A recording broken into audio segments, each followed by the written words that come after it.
Charge sheet ಬೆನ್ನಲ್ಲೇ ಪತ್ನಿ ವಿಜಯಲಕ್ಷ್ಮಿ ಮತ್ತೆ ಬಳ್ಳಾರಿ ಜೈಲಿನಲ್ಲಿ ದರ್ಶನ್ರನ್ನ ಭೇಟಿ ಮಾಡಿದ್ದಾರೆ. ಜಾಮೀನು ಅರ್ಜಿ ಸಲ್ಲಿಕೆ ಬಗ್ಗೆ ಮಾತನಾಡಿದ್ದಾರೆ.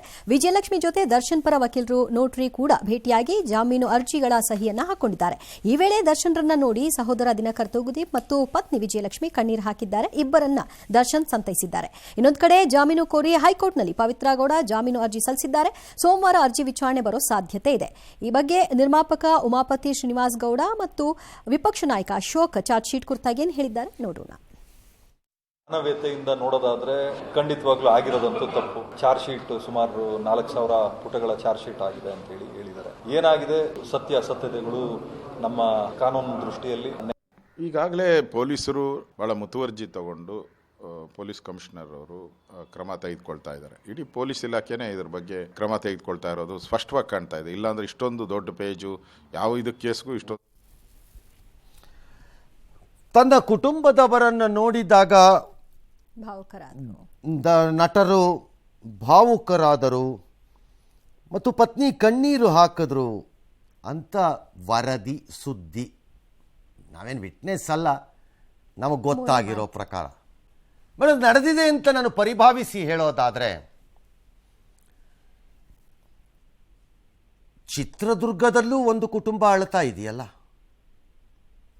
ಅಲ್ಲೂ ಒಬ್ಬ ವಯಸ್ಸಾದ ತಂದೆ ಮತ್ತು ವಯಸ್ಸಾದ ತಾಯಿ ಮತ್ತು ಗರ್ಭಿಣಿಯಾಗಿ ಇರುವ ಒಂದು ಹೆಣ್ಣು, ಹೊಟ್ಟೆ ಒಳಗಡೆ ಇರುವ ಒಂದು ಮಗು, ಅವು ಅಳ್ತಾ ಇದ್ದಾರಲ್ಲ, ಅವ್ರನ್ನ ಯಾರು ಸಂತೈಸಬೇಕೀಗ? ಏನು ಸಂತೈಸಿದ್ರು ಹೋದವರು ಅವ್ರನ್ನ ಯಾರು ಸಂತೈಸಬೇಕು?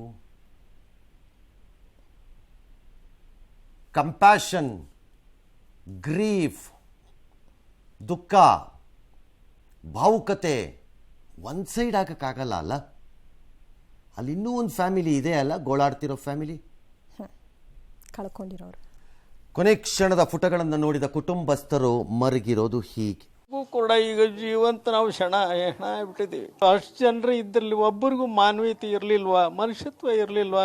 ಅಷ್ಟು ಕಿರ್ಚಾಡಿದ್ರು, ಕೂಗಾಡಿದ್ರು, ಮಾನವೀಯತೆ ಅವ್ರಿಗೆ ಕಳ್ಳು ಚುರುಕಂದಿಲ್ಲ. ಎಂತ ಎಷ್ಟು ರಾಕ್ಷಸ ಮನೋಭಾವ ಇರ್ಬೋದು ಅವರಲ್ಲಿ. ನನಗಂತೂ ಕಳ್ಳು ಕಿತ್ತು ಬರ್ತಾ ಇದೆ ಸರ್. ನೋವು ಅವರಿಗೂ ಆಗ್ಬೇಕು, ಆವಾಗಲೇ ಗೊತ್ತಾಗುತ್ತೆ ಅನಿಸುತ್ತೆ ಆ ನೋವು. ಭಯಂಕರವಾಗಿತ್ತು. ಅವನ ಬಾಡಿ ನೋಡಕ್ಕೆ ನನಗಾಗಲಿಲ್ಲ. ಇವತ್ತು ನಾನು ಫೋಟೋ ಸಹಿತ ನೋಡಿಲ್ಲ ಸರ್. ನನಗೆ ಧೈರ್ಯನೂ ಇಲ್ಲ. ಆ ಮಗುನೇ ರೇಣುಕಸ್ವಾಮಿ ಬರ್ತಾನೆ ಅಂತಾನೆ ನಿರೀಕ್ಷೆ ಇಟ್ಕೊಂಡಿದ್ದೀವಿ. ಅವನನ್ನೇ ನಾವು ರೇಣುಕಸ್ವಾಮಿ ಅಂದ್ಕೊಂಡು ಸಾಕ್ತೀವಿ ಸರ್. ಕಾನೂನು ಏನು ಶಿಕ್ಷೆ ಕೊಡುತ್ತೋ ಅದನ್ನ ಕೊಡ್ಲಿ, ಅದ್ರ ಮೇಲೆ ನಾವು ಸಮಾಧಾನವಾಗಿರ್ತೀವಿ. ಮತ್ತೇನಂದ್ರೂ ನಾವು ಸಮಾಧಾನವಾಗಿರ್ಲೇಬೇಕಲ್ವಾ ನಾವು.